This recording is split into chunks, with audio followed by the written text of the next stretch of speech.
Like a phoenix rises from the ashes. It's a Born to Win media production. Say It Like You See It is back after almost 7 years of a hiatus. My name is Moose, Trace the Moose, Moustakis to be more specific, joined by my partner in crime, Mighty Q, the Quinn himself. Quinn, it has been far too long, my friend. How are you?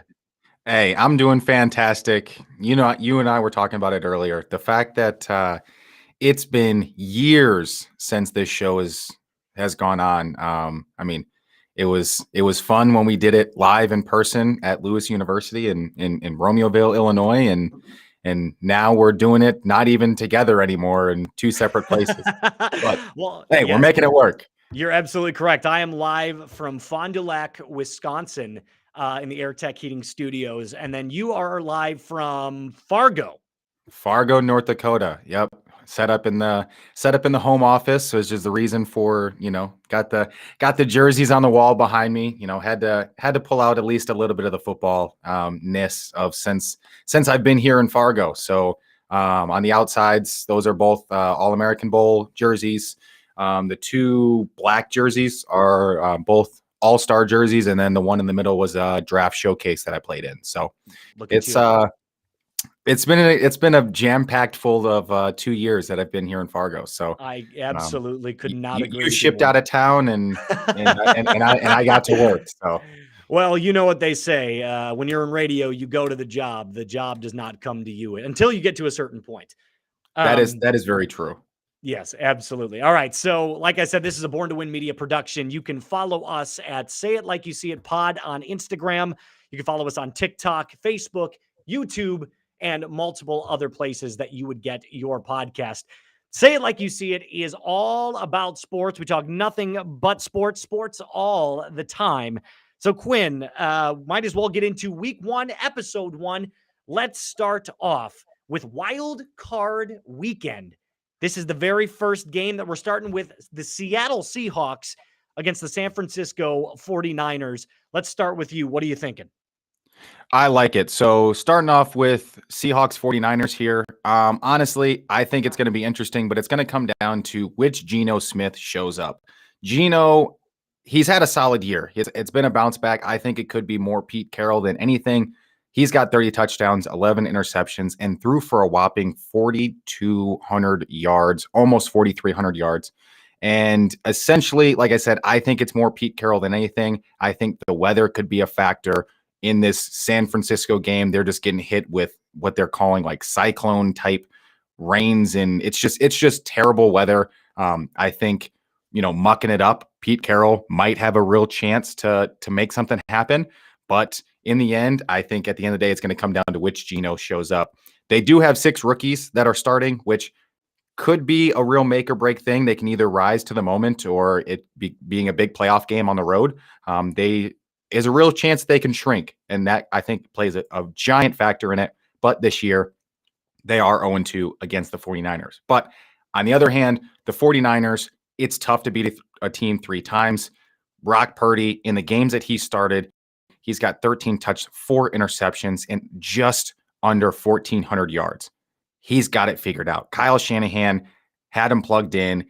I think Brock Purdy really is kind of more underrated. The fact that he took an Iowa State team that was under talented and didn't really have the talent level of like an OU or even a Texas, or you go outside the Big 12 conferences and you can start look at other places, Alabama, Clemson, Ohio State, etc. He took an Iowa State team to a championship in the Big 12. He is the reason that team made it to the championship never. Not because it was, good play by wide receivers or defensive line or whatever. It was good play by Brock Purdy. So I think the 49ers got it locked in on this one. They're rolling with 10 straight wins. It's nothing too crazy. Like, I think at the end of the day, 10 straight, it goes out the window. Now the fact that it's playoffs, like, it's time to show up. It's time to play. And honestly, they're just physical. Every team, I want to say for the last 10 weeks or possibly almost every week, every team that they've played the next week has either lost or looked terrible. I think that just is purely due to the fact of how physical of a team they are. I think that's kind of how it lays out. I think the weather really turns out to be a non-factor. I think the Seahawks have slightly an edge in terms of like youth, and I think they're slightly healthier in terms of like their normal starters. But the 49ers, they're stacked at every single position. Like they've got a Pro Bowl level guy in every single group. And as long as they don't mess up, like this is their game to lose. What do you think? You know what? Let's talk about Brock Purdy for a moment. You were telling him, teammates have dubbed him Brock Purdy, the man of the hour. So let's talk. So yeah, you're right. 13 touchdowns, 4 interceptions, just under 1,400 yards. He's been sensational. Now, this is an offense, like you mentioned. It's a plug and a play offense, basically meaning you can throw any quarterback in that system and they're going to work. I called this kid Jimmy Garoppolo light. If quarterbacks were beers, Jimmy Garoppolo is Mick Ultra. And that means Brock Purdy is like Mick 00, right? Zero alcohol. But at the same time, he doesn't make mistakes. And that's what Kyle Shanahan is looking for, right? Someone who can distribute the ball, get it to multiple receivers, get that to Christian McCaffrey, get it out to George Kittle. And that's exactly what Kyle Shanahan wants to do. You mentioned they're a super physical team. You're absolutely right. They play smash mouth football, one of the most balanced teams as well in the NFL. They're almost 50-50 in terms of running and passing, given the slight edge to the pass. It's like 52-48, something like that. But they are very, very balanced. That defense is just loaded. Nick Bosa actually missed a couple of games this year with injuries, and he still led the NFL in sacks. I mean, that is just, the guy Absurd. he's a monster, an absolute monster. So yeah, I think that, you mentioned the Seahawks are a great story, right? Geno Smith has done some unbelievable things with his career. He's rejuvenated it. He's definitely earned that contract, but I don't think Seattle has the firepower nor the manpower to compete with how physical this San Francisco team is. I'm going final score, 49ers win, and they cover with a final score of 31-17. What say you? All right, so we've got your pick on there on the 49ers. Like I said, it's going to be a messy game. I don't think it looks pretty. I think the ultimate factor in this one is, you said Brock Purdy doesn't make mistakes. I think he doesn't make a mistake in this one. I think he ends up being the guy, and we're looking at a 49ers victory. Yeah. Now, moving on to the next game on a Saturday slate is the Chargers all the way across the country to Jacksonville and meeting Trevor Lawrence and the Jags. For me in this one, I'm going to start off with the Chargers, give a quick breakdown on them. Honestly, Herbert's great. He is. He's absolutely phenomenal. There's not much to it. Like that statement is good enough for itself. Herbert is great. We knew it coming out of college. He's big, he's strong, he's fast, he can make plays. Like, he is the guy. He is a perfect fit as an NFL quarterback. He's super talented. It's just who's going to be help around him, and that's kind of an issue. He had a 68.2% completion percent with 25 touchdowns and 10 interceptions and just under 4,800 yards passing. If we're looking at, a great quarterback for the next 10 years, and I can't wait to see the continued duel between Herbert and Mahomes in division, because the Chargers aren't getting rid of this guy. He is the man, and it's going to come down to him in this game because he is the team. He is the team. This game makes or breaks solely based on how well Herbert plays. Now, on the flip side, we've got Trevor Lawrence. Since week 9, absolute dog, is doing exactly what we all thought he was going to do. He played an elite level at Clemson. He showed up. He's a winner. There's a reason he's been talked about so long since he was in high school. This is something like Trevor Lawrence is just that guy. And the Jags, it comes down to good football at the right time. This is playoffs. This is the third season of the NFL. You have your preseason, you've got your regular season, and this is go time. The teams that make it to this level and this point of the season, when it's playoff football, if you're playing hot now, this is the best time to be playing hot. It's win or go home. It's every single game is on the line.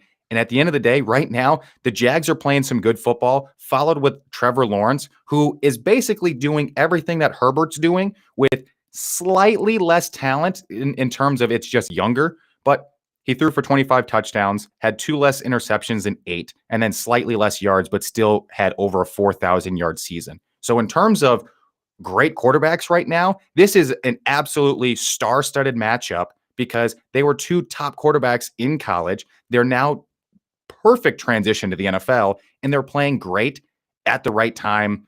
And it's kind of one, it's a real toss-up of a game. I think it's more based on if Mike Williams ends up playing with the Chargers, and I don't know if he really is going to, but that's kind of where I'm seeing it slated at. I mean, I think the Jags at home, with the way that they're playing and they're hot, they're looking better. But Trace, I'm gonna let you give your opinions on the game and what you're thinking. Well, listen, I appreciate everything you just said about Trevor Lawrence, and you're absolutely right. I'm going to get into him in a second. Let's talk Jay Herbs at first, right? This kid, in terms of pure passing, is probably second only to Patrick Mahomes. He has shattered every single record, including Patty's, up until this point for passing yards. He had another 4,000-yard passing season. He was which was second overall in the NFL. The kid is just electric. One of the biggest criticisms coming out of college for him was, can he transition to the NFL and make the same big plays? Or is he going to be too hesitant to kind of let his athleticism show?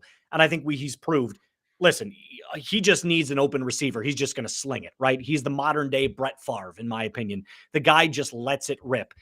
There's been some concerns about checkdowns and everything, but honestly, with the injuries at offensive line and the injuries at receiver that the Chargers have faced, I wouldn't read too much into that. Like I said, second in the NFL in passing yards. But let's talk about the Chargers defense too. Sneakily good. They are 7th in the NFL in passing yards allowed per game, 217. They're absolutely dog water against the run. I don't even want to mention that. But against the pass, they're actually pretty good. And we know the Jags are heavily reliant on Trevor Lawrence, who's also 7th in the NFL in passing attempts per game with 34. But like you mentioned, the kid's been balling out. He's the consummate prodigy. He came out of Clemson. He had never lost, really, until he got to college. And the kid is just, I mean, he was built to play football. 6'6", 240-something pounds. He's got a rocket arm. He can move.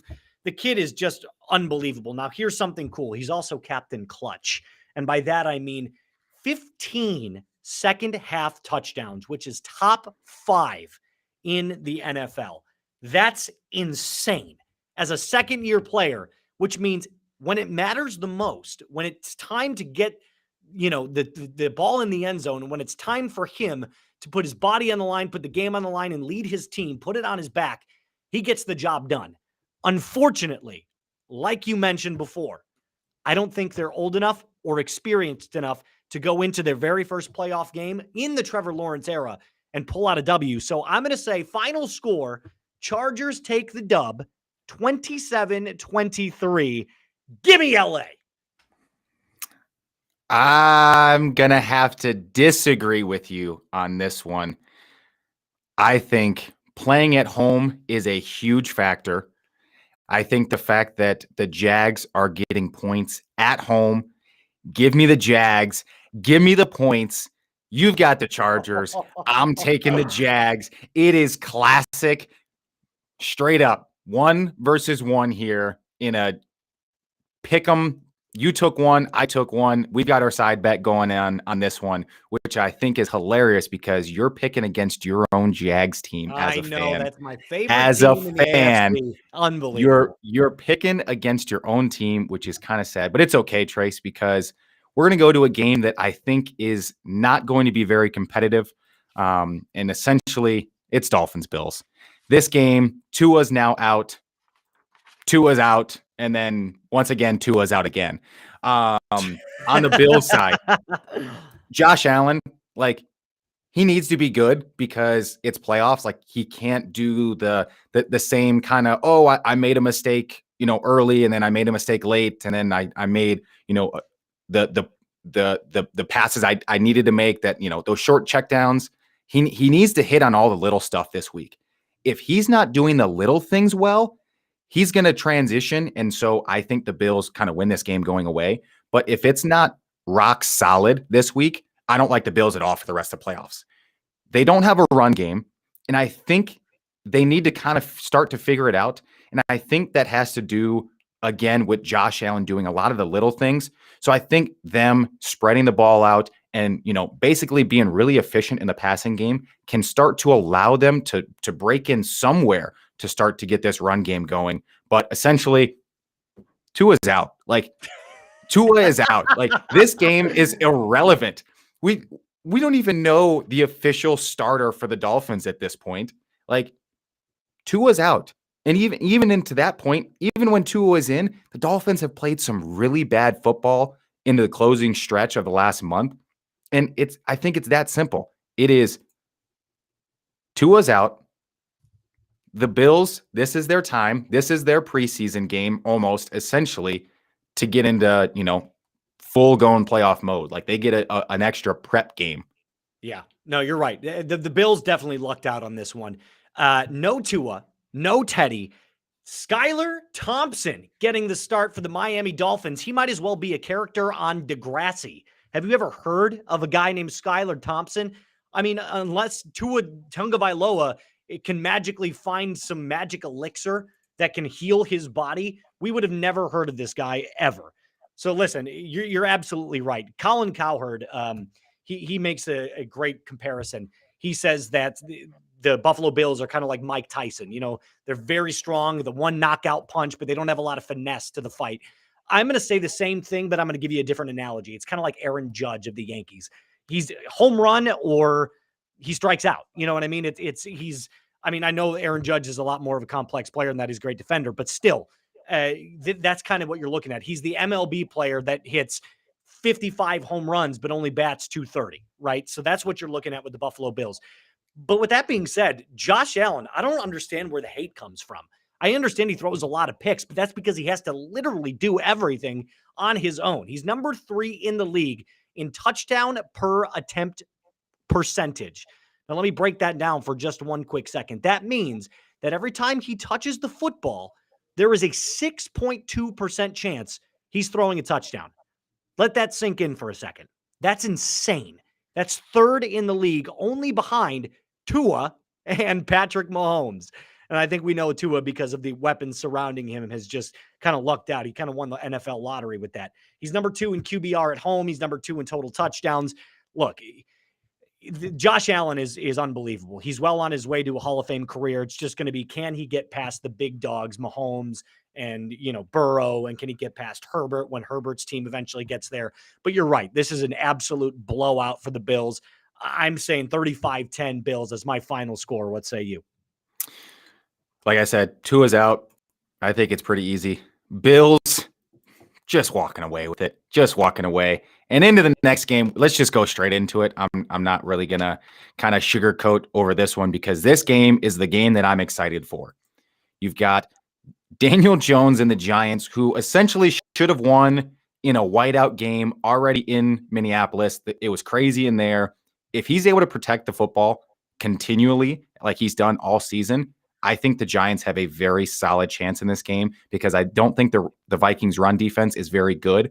So if you get Saquon kind of moving, I think there's a real chance. So Jones is no slouch. Like, we can look at this and say, oh, well, he only threw 15 touchdowns, but that 5 interception number is actually the more key number that I wanted to look at, because when he's not throwing interceptions and he's not giving teams free downs, they're able to take a lot of time off the clock, which is what allows their defense to be so good and to have so much rest over on the sidelines. So they're coming off the field ready to go. Their pass rushers are absolutely getting after it, and that's what's helping their defense a lot this year.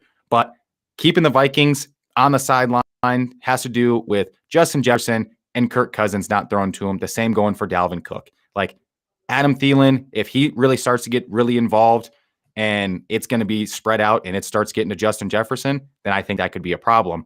And that's exactly the same issue. It's containing Justin Jefferson is what tends to be the issue. They had an issue with this to where they were letting him get the ball underneath, but they weren't doing a good job of rallying to the football. So you have to make your decision with him. Either throw to him underneath and you just rally and make the tackles and you don't get burnt deep, or you definitely try to contend and you take that chance of getting burnt over the top, which we've seen the Vikings do this year. The game's at 3:30. I trust Kirk Cousins at 3:30. If this game was at 7, I wouldn't like the Vikings at all in this game. But because the sun is still partially going to be coming through that beautiful stadium and those rockin' fans, Cousins has 29 touchdowns, 14 interceptions, but a whopping 4,500 yards passing this year. You know that's all Justin J. Jetta's Jefferson. Whether it's him or not, you can look at it as Kirk Cousins still threw for 4,500 yards this year. That is impressive. I think it being a home game is more important for the Vikings. And at the end of the day, you just have to get the ball to Justin Jefferson. If you get the ball to Justin, I think that's the only way the Vikings win this game, because Daniel Jones protects the football.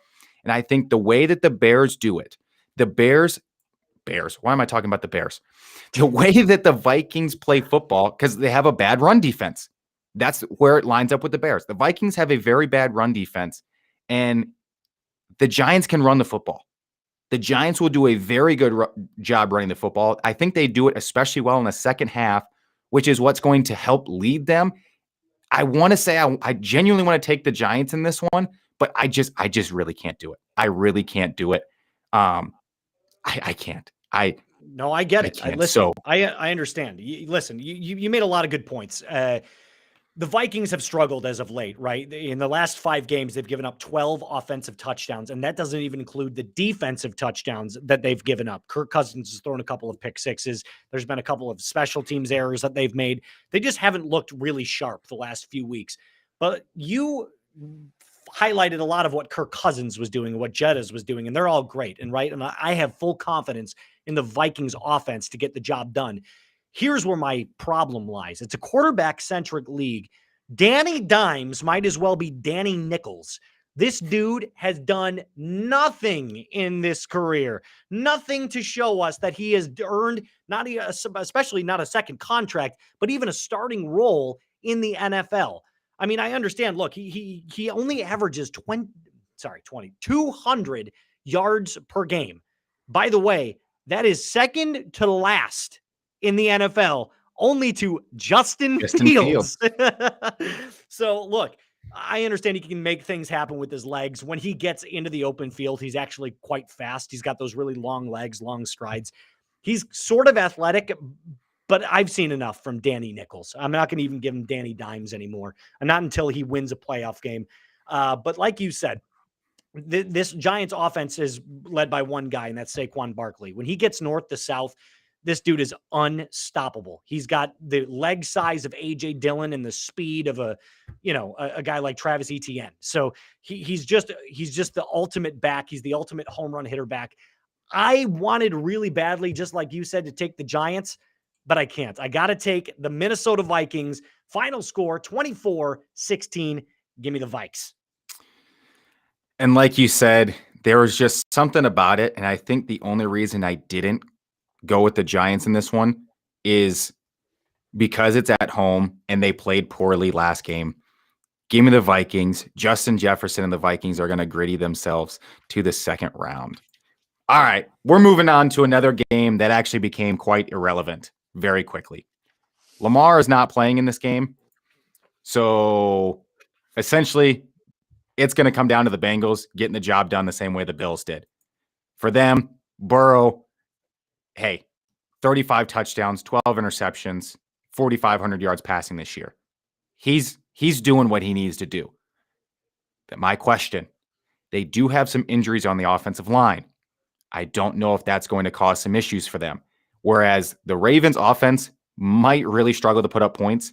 I don't know how serious yes, the Bengals are serious, but I don't think they're as serious as they could be. The same thing that could happen with the Bills.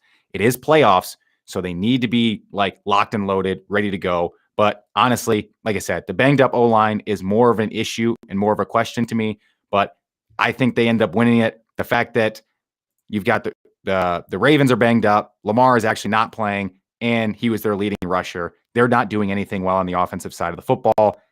It's the Bengals' game to lose. I think really they're the ones out of anything. If they do show up and play, it should be pretty easy for them to just go ahead and take this game going away. But at the end of the day, the Ravens defense is so good, and they play well against this Bengals team. Now, I don't know particularly if they're going to score many points, but I think they should hold it close enough to where they cover the line that has increasingly jumped up. So I do like the Ravens and the points, but yeah, the Bengals, this is their game to lose. I could not agree with you more. That is beautifully put. I'm taking Joey Brrr all the way. Give me Joey Brrr all day long. All right, so Joe Burrow, we talk about one thing. We talk about his composure. We talk about his intangibles at the mic. He's all great there. But he has done one thing better in his career than even Mahomes, than Josh Allen, than any of these guys. The only person I could say that tops him is the GOAT himself, Tom Brady, and that is situational greatness. Let me put this down to you for one stat. Joe Burrow, on third down conversion rates, is top 3 in the NFL and has been every single year he's been in the league. That's incredible. So if it's third down, there's a 38% chance he's converting that over his entire career. That's unbelievable. Just him himself, not the Bengals, not Joe Mixon. It's just Joe Burrow himself. When he gets the ball and throws it on third down, you're getting up to that 50-50 mark of he's going to complete that percentage. That's absolutely out of this world. Now, you mentioned something else. The Ravens defense, yes, it's really young. It's really athletic. They make a lot of great plays. But that inexperience going up a guy like Joe Burrow and this stacked Bengals offense, I don't know that they're going to get the job done. I like the Bengals. They're the hottest team, or we're the hottest team, basically since week 12. So you know what? I'm taking the Bengals here. Give me the final score, 27-13. No Lamar equals no win. Give me the Bengals. Right there with you. No Lamar. Pretty easy. It's a Bengals dub. Now, we're going to move on to the Monday night matchup in the Dallas Cowboys are going to, you said it, the GOAT in Tom Brady and the Tampa Bay Buccaneers. So it's Brady in the playoffs. It's Brady in the playoffs. Let's forget everything. Like I said earlier, this, when it comes time, is the third part of the season. It's a new season pretty much in everyone's eyes. Tom Brady knows what he's doing. There's a reason he's the GOAT. He made it to the playoffs. That's plain and simple. He's no slouch on the year. Let's not forget, like, it's not like Brady's playing poorly. Like, this isn't what's happening. Brady's not playing that poor. 25 touchdowns, 9 interceptions. That's better than Herbert because it's the same with 1 less interception. But then he still threw for 4,700 yards. 4,700 yards from Tom Brady. I'm pretty sure he's 4,700 years old too.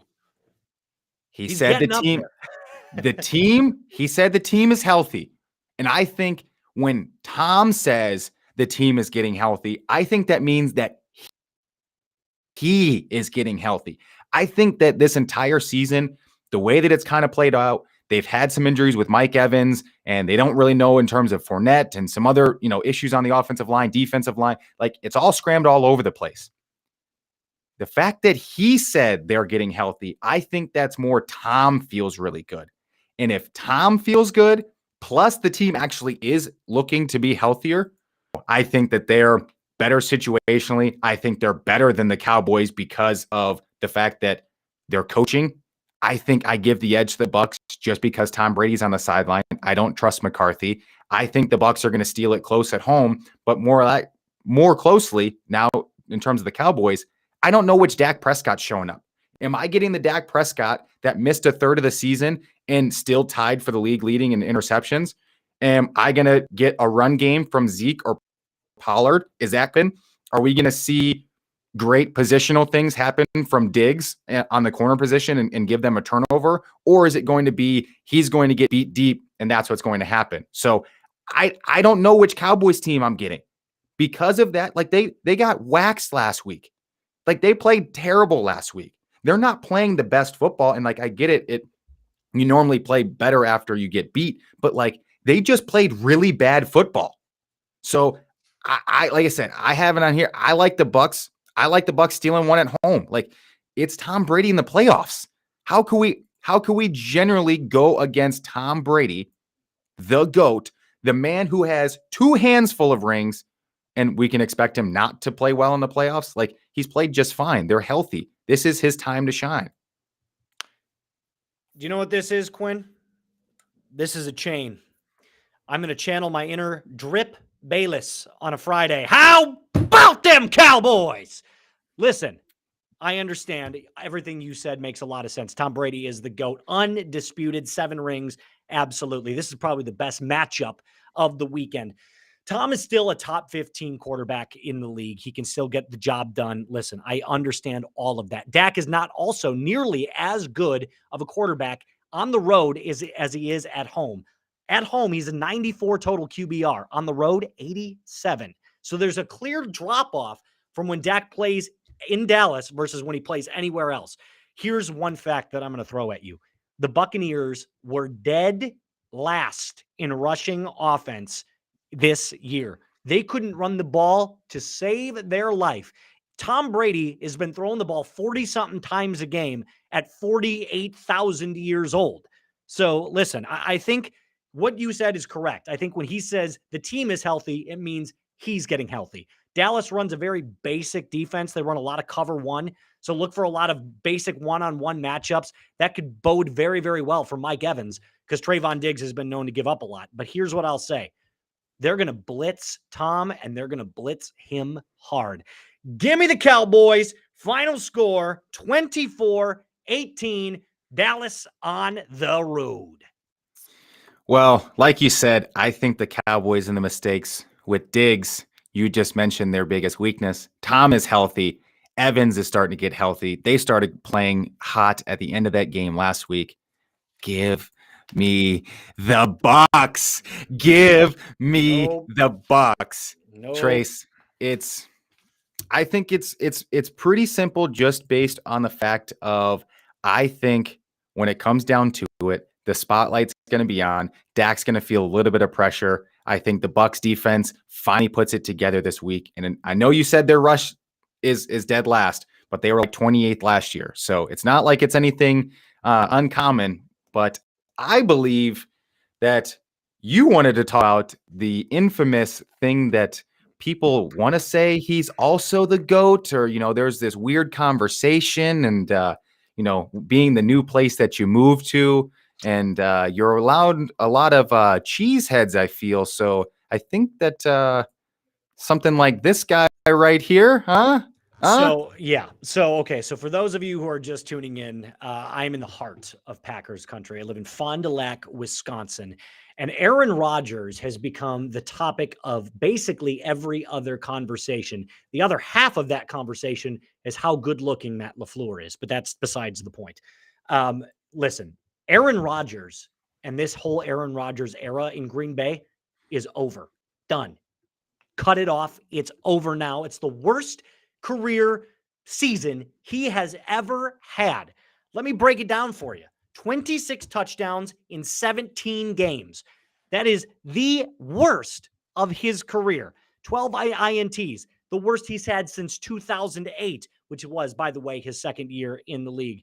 And then the worst of his career, I guess you could kind of mention 2007 when he only threw for 1 touchdown, but he only played in 1 game. Now, one of the things that I hear from Packers fans all the time, and it really pisses me off.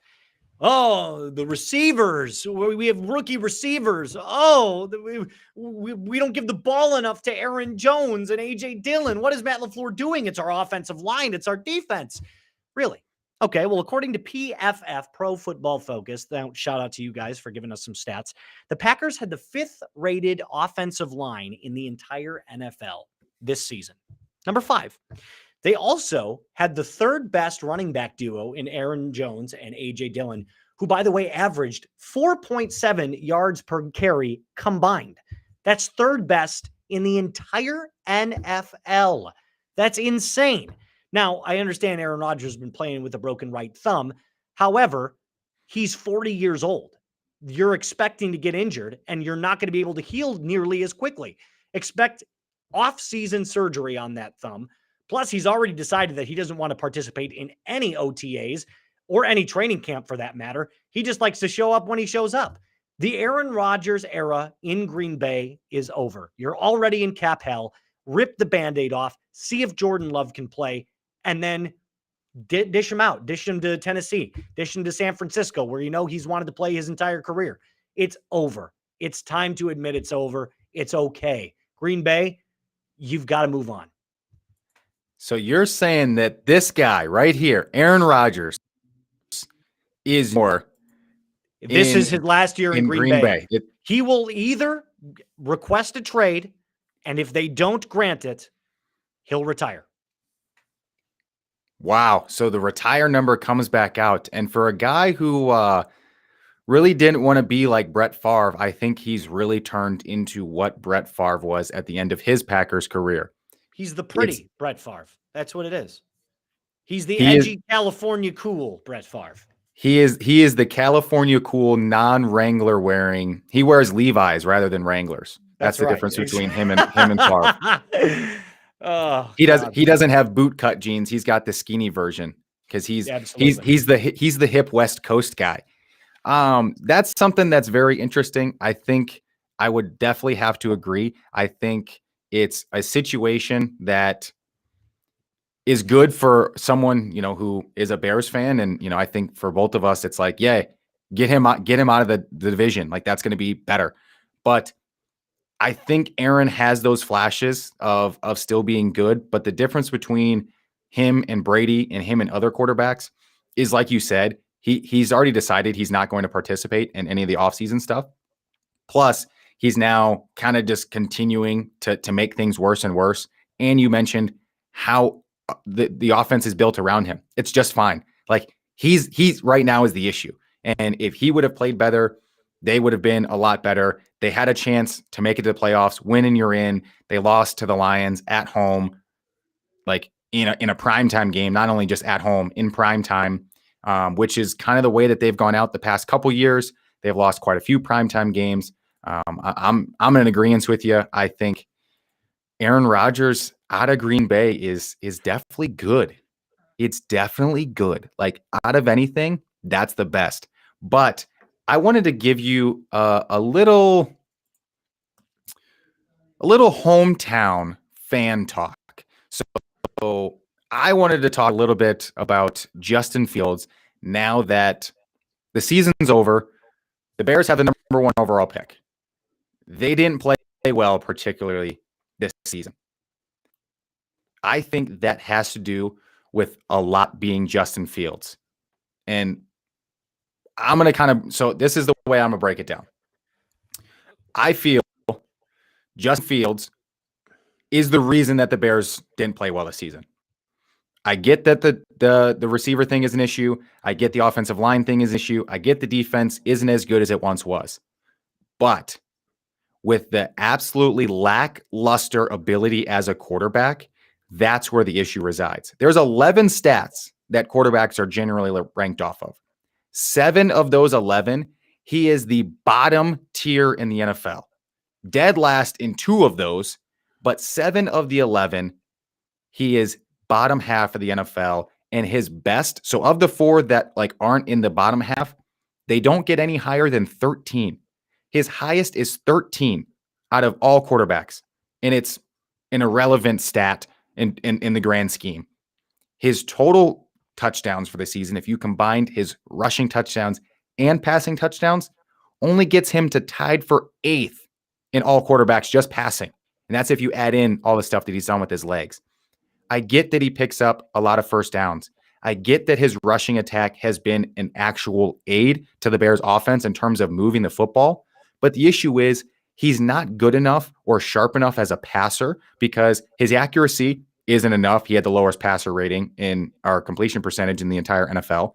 Then you have the issue being he decides to run very quick to where there's a lot of times where his second and third option is open, but he decides to run it rather than picking up, using his arm, making a pass, letting his receivers do the work. So it's turned into an issue that I feel that the Bears in their one-loss games one-score games have been a direct result of Justin Fields. So the Bears had 8 one-score games this year. They went 1-7. Of those 7 losses, 5 of them, he had a turnover on the last drive of the game. I think that's on him, and that's on the Bears. I get it. It's only his second season.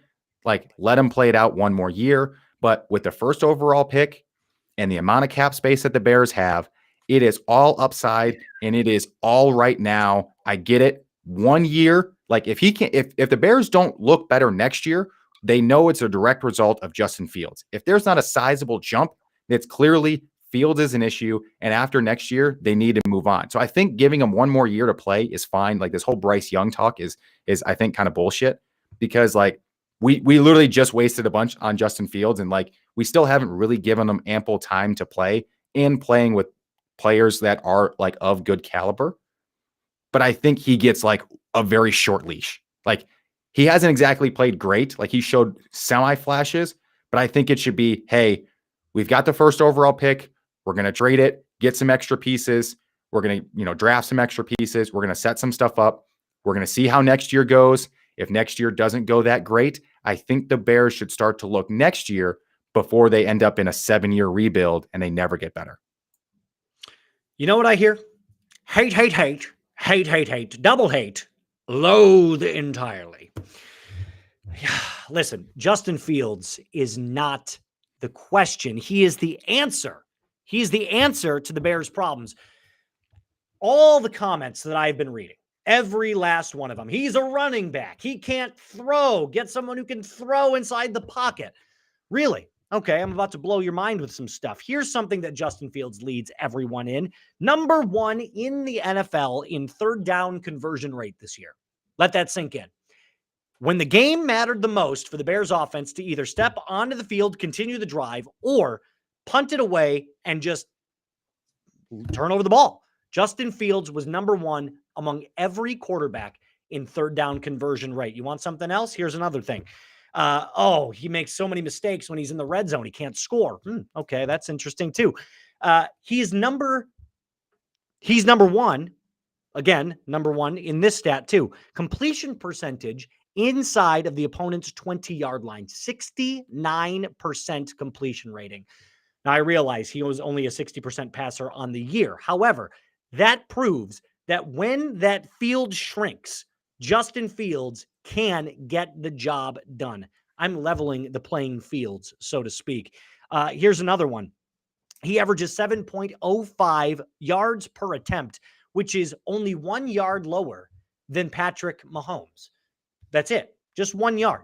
So that basically means he's not afraid to throw the football. I understand everyone says, he's too quick to run. That's because his offensive line is collapsing every other play. He was sacked more times in the NFL, 55 times this season, than the next. Russell Wilson tied at 55 as well.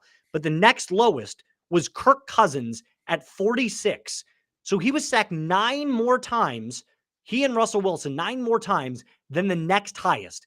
The Bears' offensive line was graded 31st in the NFL. Let that sink in. They had the second worst offensive line in the NFL. That's how bad this team was. They also had the worst wide receiving core of, I think, maybe all time. They had no talent anywhere. Mooney is not a number 1. He's more like a really, really good number 3. He's a great number 3 and probably an average number 2. So you can't tell me Justin Fields has been the problem. I understand they went 3-12, worst Bears seasons of all time.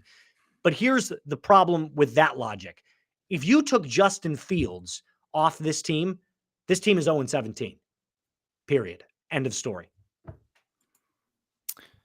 I don't know if 0-17, because I think there are certain instances. So because we can go back to the Mitch Trubisky days, and it's like, I think Mitch would have done things differently than Justin would have. Like, I think in the grand scheme, like, I'm not saying this team is playoff caliber. Like, that's not what I'm trying to say at all. But like, I think of those only 3 wins that the Bears had, it's one that you look at and it's like, yes, he had great stats the entire game because he had 160 rush attempts this year. Like, most running backs don't have 160 rush attempts in a season. Like, in a normal 16 game seat, like what it used to be. So that's virtually 10 a game.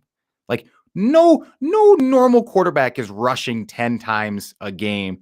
That's staying in games. And I think that's something that can lead to some of the injury. I know he talked about that as well. The refs are a little slow right now with him on some of the late hits that he's gotten. So that's something to watch. I think it's definitely, hey, he needs to play better. The Bears as a whole need to play better. But I think it's one, he does have opportunity to definitely play really good. But there was some clutch times that I think it was him that made mistakes that led to the Bears losing really, really late in games. Like I said, of the 7 losses of the 8 one-score games that they had, 5 of them were directly his fault. And I think, those 5 go the opposite way. Let's say, they're the perfect opposite and they go down the field and score and they win those games. That's a drastically different season. Going 8-9 is now completely different. It's a conversation fighting for the last wild card spot. But I think at the end of the day, I'm glad that they kind of actually didn't win a bunch of games, because now it's finally like, okay, they're in a solid position for the draft. They've got not only the first overall pick, but perfect capital behind them with cap space, and it's time to rock and roll. So I think it's going to work out pretty good. But out of anything, this is something that Trace and I want to do each show, is hit you guys with a little sports stat that we find is either interesting or just kind of cool, crazy, unbreakable, whatever it may be. We're just going to kind of hit you guys with a fact each show. And that for this week is going all the way back to 1973, in the fact that O.J. Simpson had 143 rush yards per game in the season. And if we think about 143 rush yards per game in a season, that's insane. Now, yeah, isn't that back when they played like 9 games a year too? I mean, 9 or 10. They didn't have a 12. They didn't even have a 12 or 13 like college football today schedule. They had like, hey, you're going to play basically until like Thanksgiving and then you're done. But the more important thing, it's like we saw him rack up a good amount of distance in a white Bronco. Everyone wants to forget how good the distance that he gained with his own 2 feet on the field. There's a reason they said the juice is loose. The juice was loose back in the day. Like, the white Bronco was nice, but I got to say, those cleats that he had, they were even nicer. And let's move forward. So we're going to do something as an impossible question. This is something as well every show, but this is at the end of every show. So since this is show number 1, we're asking the question to you guys. We're not answering it on this show. You get it next show, which was going to be on Tuesday. And that being our impossible question of the day: who was the last player the Chicago Bears drafted number 1 overall? I'm pretty sure you have to go back decades. I mean, decades upon decades to find this one. You have to go back far. Now, I get, it's, you guys have more than ample time to go ahead and research and find out who that is. I will let you guys know you will have to go back past the last 60 years. So it's going back quite a ways for the Bears and the last time they had the number 1 overall pick. And I'm going to leave that up to you guys, but that is going to be answered on next show, which is going to be on Tuesday, still at 2:00, but it's going to be on Tuesday. So Trace, let the people know. Let them know what? Say it like you see it.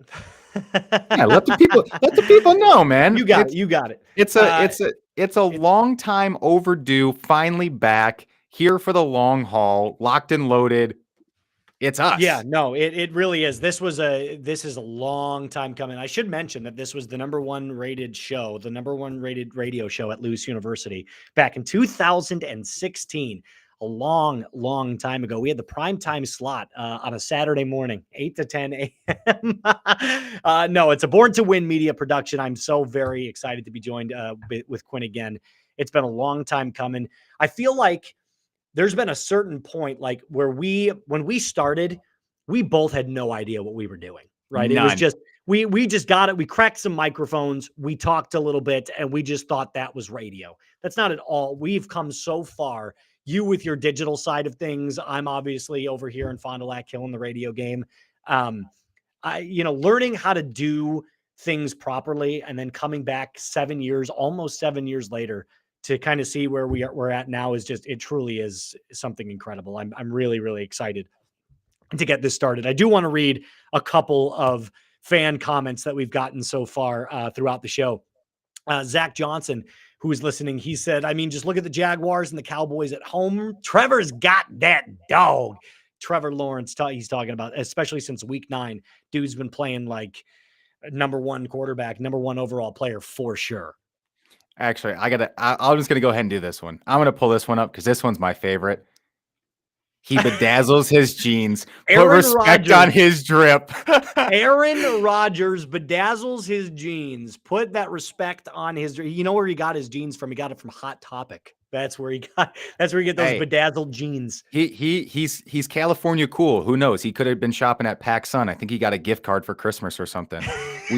We did have a look at this. We've got a Kirk Cousin fan in the house. We've got a Kirk Cousin fan with a you like that? Like that? Yeah, Kirk Cousins. Primetime Kirk, though, someone you don't want to see show up for this playoff game. Say it like you see it. It's back and better than ever. We're going to be doing our shows Tuesdays and Fridays. You can follow us right there on screen as you see it on Instagram. That's Say It Like You See It Pod. You can follow us on TikTok. We're going to be posting regularly there. You can follow us on Facebook. You can follow us wherever you get and stream your podcasts from, and also on YouTube. Quinn, Mighty Q himself, anything you want to say before we take off? Nope. I think that's it for us. I don't know what your social is, Trace, but mine is pretty much everything is at mighty_Q21 on almost everything on, I know, at least Instagram and TikTok, where, the important stuff happens these days. No one really cares about Facebook and LinkedIn as much, but yeah, Born to Win Media on YouTube is where Say It Like You See It podcast. And a lot of other podcasts are going to be, I myself will be on a couple other podcasts here on Born to Win Media. I think Trace is going to also be on another one of them, but the Say It Like You See It thing is just the two of us. We're going to be here locked and loaded every Tuesday, Friday at 2 p.m. Tuesday is going to be your recap of the weekend show and the games that go on. And then Friday's your weekend get ready. But Trace, it's been fun. And I think we've got a decent bet going on with the fact that you took the 49ers, the Chargers, the Bills, the Vikings, the Bengals, and the Cowboys. I took the 49ers, the Jags, the Bills, the Vikings, the Bengals, and the Bucks. So we've got 2 games that were different in this week, in the fact that I've got Jags Bucks, you've got Chargers Cowboys. So we've got a side bet going on that. We'll keep you guys updated as the games go on, and that's really about it. So for us here on Say It Like You See It, for myself, Mighty Q, Moose, Trace Mustakis, my co-host, that's it for us on Say It Like You See It and Born to Win Media. We'll catch you guys on Tuesday. See ya. See ya.